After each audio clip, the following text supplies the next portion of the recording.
O teresinense é apaixonado por cervejas e nesse período de BR-Obrol o consumo aumenta muito mais. Uma crescente na cidade é o número de consumidores e colecionadores de cervejas especiais. E agora a gente vai conhecer um pouco mais desse mercado cada vez mais crescente no país, cervejas de até R$200. E agora vamos falar de cerveja. O Brasil tem um dos maiores consumos do mundo. Nesse calor, então, de Teresina, BR-Obrol, que o consumo aumenta. Tem a cerveja simples, popular, mais barata, que custa em média de R$3. E tem também as cervejas especiais, que é, claro, a pauta de hoje. A gente vai falar de cervejas que custam, como essa daqui, brasileira, que é a Vivre, R$200. O que ela tem de especial? Lembra muito um espumante, né? E para isso a gente tem um especialista em cerveja, um cervejólogo, que é o Alziro, que vai falar um pouco para a gente. Alziro, o que diferencia uma cerveja, a cerveja comum, comercial, da cerveja especial? Bom, Evanildo, as cervejas comerciais, das cervejas especiais, o próprio nome já está dizendo, essas cervejas são especiais, pois elas são feitas com ingredientes diferenciados dessas cervejas ditas comerciais que a gente encontra no mercado. Tá? As cervejas comerciais, elas custam mais barato porque elas usam menos ingredientes ou ingredientes não da mesma qualidade dessas cervejas ditas especiais, gourmet ou artesanais. Tá? Está na mesma classificação, especiais e artesanais? Sim, são sinônimos. Inclusive, a artesanal pode ser feita em qualquer lugar. Você, por exemplo, fabrica a sua própria cerveja de fim de semana. Fazemos. A gente brinca já há uns 5 ou 6 anos, que eu e meus irmãos, a gente tem isso como hobby. Inclusive, toda essa paixão por cerveja surgiu daí, das viagens que sempre fizemos. E a gente sempre trouxe muita cerveja na mala. Sempre, todo lugar onde a gente foi, a gente sempre levava a mala da roupa e a mala para trazer a cerveja, né? E sobre a produção da cerveja artesanal, é um processo fácil? Desde que haja uma dedicação, é um processo fácil, tá? Desde que você tenha o maquinário adequado, mesmo que artesanal, tá? Não passa de uma panela com um fundo falso e um filtro por dentro, na qual você vai pegar os ingredientes que são água, malte, lúpulo e levedura e fazer a fusão desses ingredientes. Essa é a matéria-prima da cerveja artesanal, das especiais, né? Essa é a matéria-prima. A comercial, ela pega outros ingredientes. A comercial, né? É porque ela acaba colocando também na composição cereais não maltados ou não malteados. Aí entra os tá? antes também, né? Aí entra os antioxidantes, os clarificantes, tá? Os conservantes, tá? E a cerveja artesanal, gourmet, especial, não. Ela existe inclusive até uma lei de pureza alemã de 1516 chamada Reinheitsgebot. É um nome complicado, mas a Alemanha, como foi o berço do mundo na cerveja, na produção de cerveja, ela criou essa lei justamente para dizer que a pureza da cerveja ela seria só se tivesse dentro dessa lei Reinheitsgebot, que cerveja seria feita só especificamente com água, malte, lúpulo e levedura. Então as cervejas comerciais, nesse caso da lei, ficaria fora dessa lei de pureza, justamente porque usam outros ingredientes, inclusive cereais não maltados, como milho e arroz, para fermentar a bebida. Alziro, para a cerveja comercial, o que vale é estupidamente gelada. Ela tem que estar assim, principalmente em Teresina, na região do Nordeste todo. Sim. E a mesma coisa vale para a cerveja especial?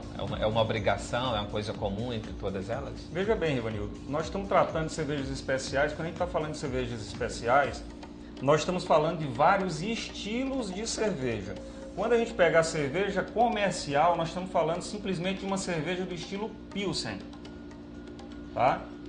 Quando se fala em cerveja artesanal, especial, gourmet, nós estamos falando de diversos estilos. Nós estamos falando de Pilsen, nós estamos falando de Lager, de Ale, de Pale Ale e daí por diante. Tá? Então, dependendo de cada estilo de cerveja, a temperatura varia. A temperatura varia de ser tomada. Porque imagina que qualquer bebida que você tomar, que ela seja muito gelada, ali depois do segundo copo, por ser muito gelada, ela fecha as tuas papilas gustativas, acaba não, você a partir daquela hora não sentindo mais nenhum sabor. Então essa de tomar cerveja muito gelada, empoada no Piauí, não funciona na prática como sabor? Funciona para simplesmente para refrescância e pelo álcool. Sabor, tem a hora delas, nosso sol é escaldante. Mas esse é um item que não faz parte de um cervejólogo, então, né? Faz parte de um cervejólogo. Todo cervejólogo, ele não tem preconceito com nenhum tipo de cerveja e o que eu estou falando não é... Bebe todas, então? Bebe todas, tá? Só que, quando você vai falar de sabores e aromas, aí eu volto a falar tudo que eu falei sobre a comercial e sobre as cervejas especiais. A cerveja especial, ela traz tudo isso na composição. Ela vale quanto pesa, ela tem custo-benefício. Ou seja, você está tomando uma bebida que vai te trazer uma complexidade, não simplesmente álcool e refrescância. Então, essa daqui é uma... Essa é uma cerveja de trigo, tá? Não é que ela é feita... A cerveja de trigo, as pessoas pensam que ela é feita simplesmente de trigo.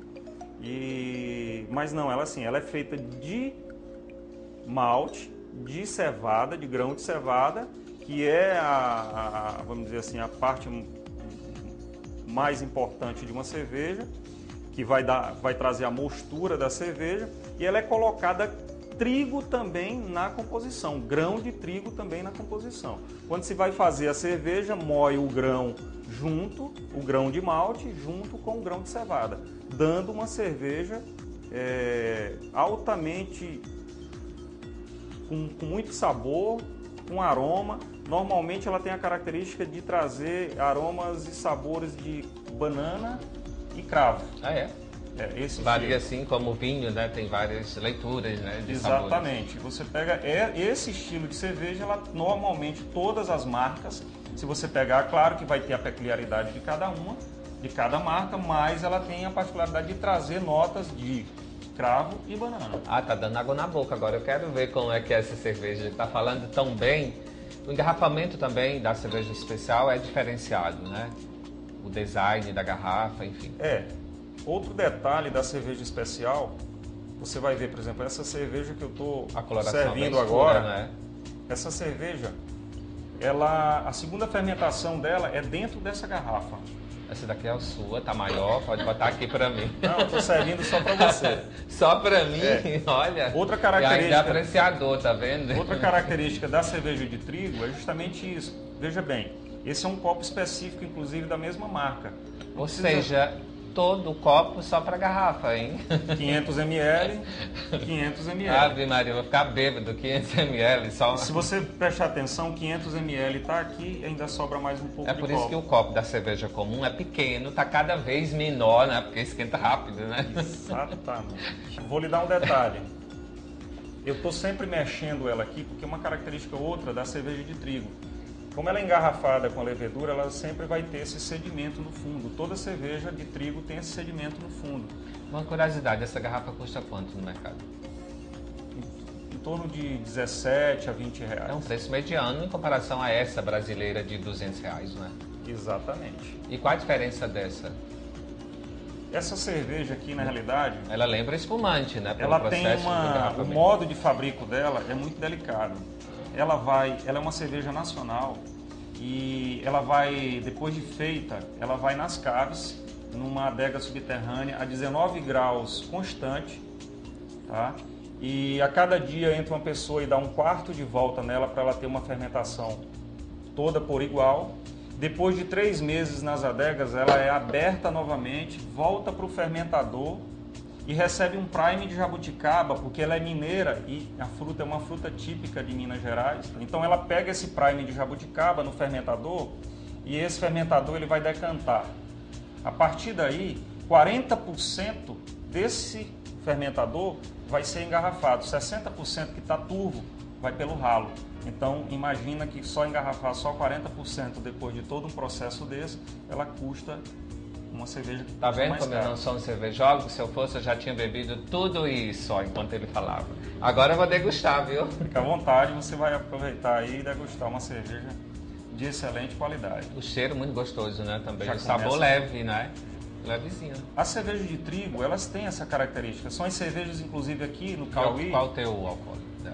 Em média 5,5%. É baixo, né? Parecido com as cervejas comerciais. As cervejas comerciais, elas têm aí 4,5% a 5% também, dependendo de qual marca, né? Essa cerveja de trigo, ela é também uma cerveja muito refrescante, leve, só que traz muito aroma e sabor.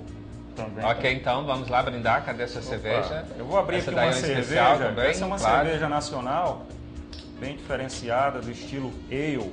É uma cerveja medieval. Essa cerveja tem até o detalhe, ela tem uma cera na tampa, como se fazia antigamente, para não fugir o gás. É uma cerveja do estilo ale, tá? Ou ale, como se escreve. É uma cerveja de coloração avermelhada, tá?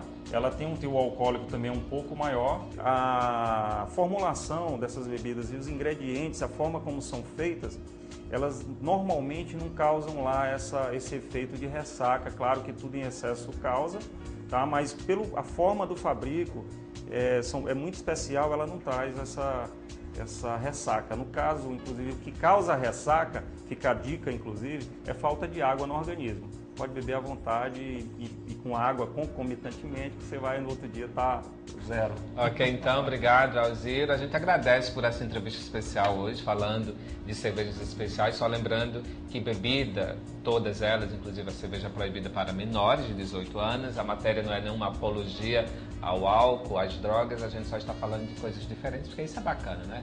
Cerveja também faz parte do coletivo brasileiro, da cultura nossa. Exatamente, e principalmente do brasileiro. E hoje a gente tem a possibilidade de ter pelo menos aí uns 250 rótulos hoje de cervejas especiais hoje aqui no nosso estado, que inclusive até as feiras internacionais que já fomos, que já participamos, o Nordeste, inclusive hoje, o Piauí hoje é um dos primeiros a desenvolver a cultura cervejeira no Nordeste inteiro, tá? O povo bebe muito aqui, viu? Exatamente. Ok, então depois eu falo pra você como é que é essa cerveja, viu? Valeu, obrigado. Obrigado. Vamos a um brinde.